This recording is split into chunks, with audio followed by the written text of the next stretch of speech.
Assalamualaikum warahmatullahi wabarakatuh. Pemirsa di rumah, apa kabar semuanya? Jumpa lagi dengan channelnya Pelangi Hidup yang akan mengupas habis tentang kehidupan pekerja migran Indonesia ataupun permasalahan-permasalahan PMI ataupun kehidupan sosial lainnya. Semoga bermanfaat dan menambah wawasan buat kita semuanya, amin ya Allah rabbal alamin. Nah, buat pemirsa, pertama-tama saya mau minta maaf banget.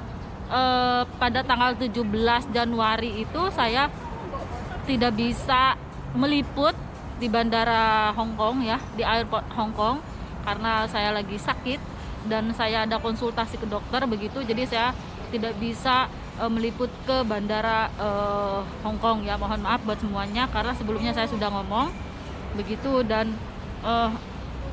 doakan saya sehat begitu ya, karena saya mau ada perawatan akar gigi seperti itu. Jadi doain ya buat kawan-kawan semuanya. Nah pemirsa, ini ada informasi terbaru yang mana beliau itu datang dari PMI Saudi Arabia ya.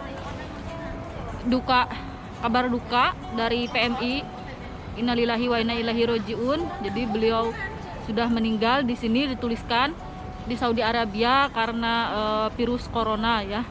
Jadi saya langsung saja ke TU, yaitu topik utama, agar saya tidak pegel ini tangannya.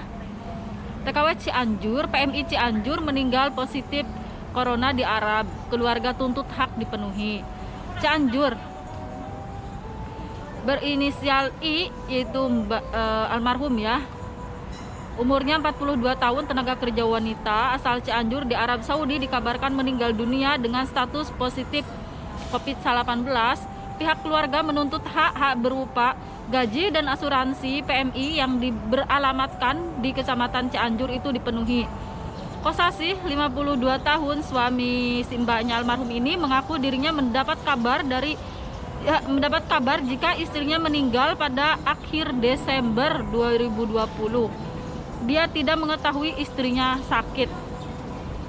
Majikannya tidak memberi kabar istri saya sakit, bahkan kabar meninggal juga dari tetangga yang kerja di sana. Begitu ujar suaminya, pemirsa. Nah, dia mengungkapkan dari rekaman medis almarhumah yang berangkat ke Arab Saudi pada 2018 lalu itu terkonfirmasi positif COVID-19. Setelah dapat kabar istri saya meninggal, beberapa hari kemudian datang selembar surat dari rumah sakit yang menyatakan istri saya meninggal terpapar COVID-19. Hingga saat ini dia mengaku belum mendapat kepastian di mana jenazah istrinya akan dimakamkan. Selain itu, hak-hak dari istrinya juga belum diberikan, mulai dari sisa gaji hingga asuransi. Kami minta kejelasan dari dinas terkait di mana istri saya dimakamkan dan bagaimana hak-hak istri saya selama 2 tahun bekerja di sana. Sementara itu, Ketua DPC Astakira Cianjur Ali Hildan mengatakan PMI tersebut diduga diberangkatkan oleh sponsor secara ilegal. Pasalnya sejak 2015 sudah ditetapkan moratorium pemberangkatan PMI ke negara-negara di Timur Tengah. Jadi udah tutup ya. Diberangkatkannya diduga ilegal oleh oknum sponsor yang mencari celah keberangkatan secara non prosedural, kata dia. Meski ilegal, lanjut Ali, pemerintah wajib melindungi PMI tersebut. Hak-hak yang belum terpenuhi pun harus diperjuangkan agar diberi secara utuh. Terlepas pemberangkatannya legal ataupun ilegal, pemenuhan hak itu harus dilakukan karena pemberangkatan non prosedural juga masih terjadi lantaran pengawasan yang masih lemah. Jadi pemerintah daerah hingga pusat harus secepatnya memastikan kejelasan hak-hak PMI tersebut dipenuhi ya, begitu pemirsa.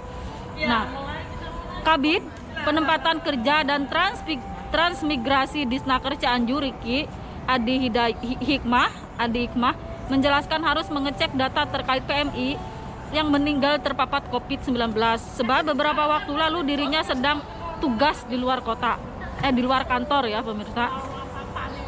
Namun biasanya jika ada laporan ke Astakira Cianjur Disnakertas Trans akan mendapat tembusan untuk nantinya ditindaklanjuti bersama.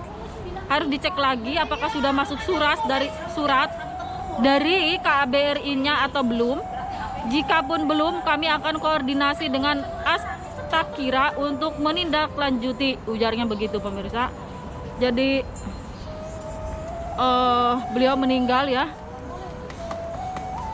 Tapi sekarang ini kasusnya dipertanyakan oleh keluarganya, apakah almarhum, terutama suaminya ya, keluarganya, karena tidak tahu apakah jenazah istrinya itu sudah dimakamkan di Saudi Arabia, tidak tahu kejelasannya apakah mau dipulangkan ke Indonesia seperti itu. Maka dari itu keluarganya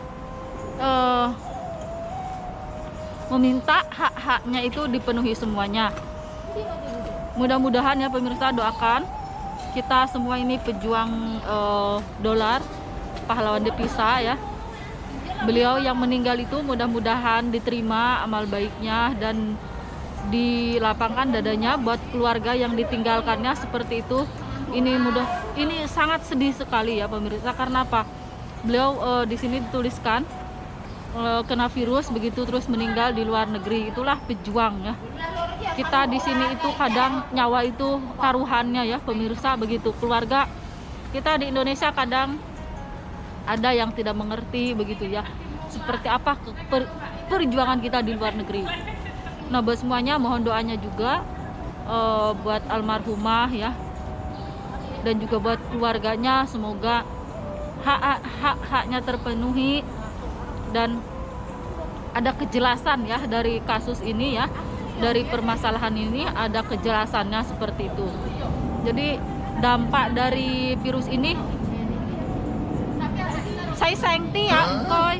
Nah, dari kejelasan dari virus ini pemirsa, dampaknya luar biasa sekali buat kita para PMI di luar negeri.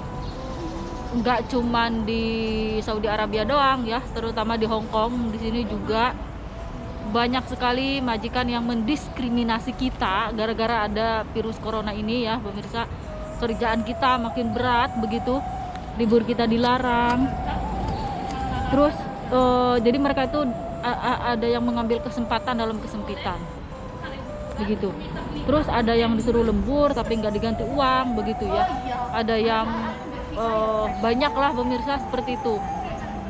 Misalkan ya, kamu jangan libur, nanti di luar banyak virus gitu, takut ya, akhirnya nggak libur, liburnya di rumah, disuruh kerja dan nggak dikasih upah atau nggak diganti hari libur lain lagi. Nah, itu kan sangat merugikan kita juga, karena dalam posisi seperti ini tuh waduh, bener-bener kita semua dampaknya besar banget ya, termasuk saya juga loh pemirsa. Nah, jadi dan juga banyak sekali yang di PHK ya, yang di PHK begitu. Dari Taiwan juga banyak ya pemirsa dampaknya juga ya. Sampai saat ini juga di Taiwan belum menerima lagi, dan di Saudi Arabia juga ya. Sebetulnya ini buat informasi, sebetulnya yang di Saudi Arabia itu sudah tutup dari 2015 ya begitu. Jadi belum dibuka lagi pemberangkatan ke Timur Tengah itu, dan mereka yang berangkat di tahun-tahun setelah 2015 itu termasuk ilegal ya, non prosedural begitu. Buat semuanya yang mau bekerja keluar negeri, hati-hati ya, dicek dulu kayak gitu PT-nya atau apanya seperti itu. Ini untuk informasi saja buat kawan-kawan. Intinya saya ngasih saran buat semuanya begitu. Mohon maaf karena ini siarannya udah mau maghrib ya, malam pemirsa. Karena tadi saya siang itu sakit banget ya, nggak bisa ngomong begitu. Karena ini kok sakit banget, mohon maaf. Juga nggak bisa nganterin ke bandara, nggak bisa meliput. Nah, buat semuanya sehat selalu. Yang mau pulang Indonesia jaga kesehatan ya, ingat dan patuhi aturan protokol kesehatan juga.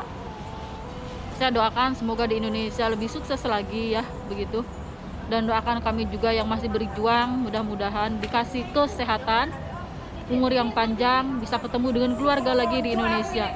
Masalah-masalah seperti itu sakit sekali ya di hati kita kalau melihat berita seperti ini. Belum ketemu keluarga di luar negeri udah meninggal, kayak kemarin di Hong Kong juga ya, yang ngelap jendela meninggal gitu. Ya Allah ya Robbi, saya ikut prihatin banget ya.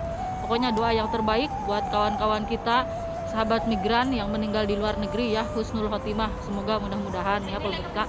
Sekian dulu, terima kasih, semangat terus buat semua pekerja migran Indonesia. Wassalamualaikum warahmatullahi wabarakatuh. Ada yang ngintip di sebelah sana.